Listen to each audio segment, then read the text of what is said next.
Hi అండి. దొండకాయలను శుభ్రంగా కడిగేసుకోవడం.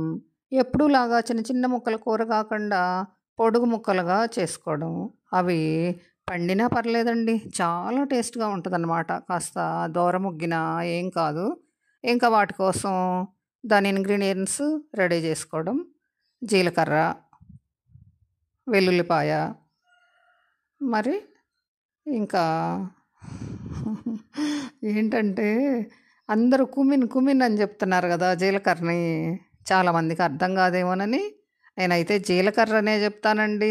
అదిగో కుమిన్ సీడ్స్ అంటే ఏంటబ్బా అన్నట్టు కాకుండా కుమిన్ అంటే జీలకర్ర.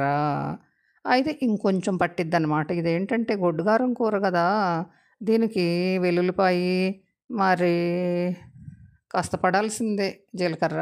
ఇదైతే కొబ్బరండి. మా కురుడికాయ తీసి పెట్టాను. 2 చిప్పలు చేశాను. దీన్ని ఇంకా చాకుతో ట్రయల్స్ ఎందుకులే అని శుభ్రంగా కట్ చేసుకొచ్చాను. హాకిన్స్ కుక్కర్ అండి. స్టీల్ హాకిన్స్ కుక్కర్ చాలా గేజ్ ఎక్కువ ఉంటుందన్నమాట. బావుంటది.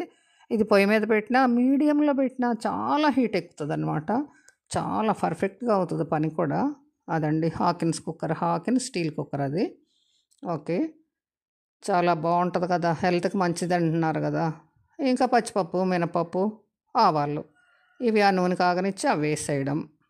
ఇంకా ఇంకేముంది అవి మాడకుండా జాగ్రత్తగా తిప్పుకొని ఇప్పుడు వేరుశనగ పప్పులు వేసి అవి కూడా దొండకాయ ముక్కలు వేయకముందే తీసి ప్రక్కన ఉంచుకోవాలి. ఇంకిప్పుడు ఉన్న మన దొండకాయ ముక్కలన్నీ దానిలోకి జారగొట్టి చక్కగా ఇంకా కుక్కర్ పెట్టేసేయడం. కుక్కర్ మూత పెట్టేసి విజిల్‌కి పావని చూడండి తంటాలు పడుతుంది. రమ అన్నట్టు ఇన్ని విజిల్స్ ఉంటే ఎట్లా పావని? ఏది దేనికి పెడుతున్నావు? ఎలా అర్థమవుతది అంటది.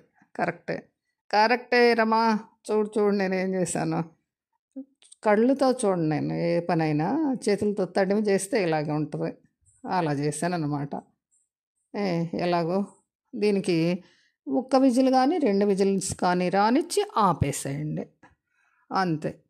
ఆపేసేసి ఇంకా కొబ్బరి మిక్సీకి పట్టుకురావడం అండి. అయిపోయింది. ఇంకా సాల్ట్ వేయడం, అలాగే ఎండుమిర్చి, మరి జీలకర్ర వేసేయడం.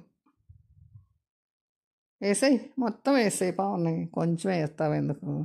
అంతే. వెల్లుల్లిపాయ కూడా వేసి మిక్సీకేసి తీసుకొచ్చేసాం. ఇప్పుడు కరివేపాకు వేసేస్తున్నాం.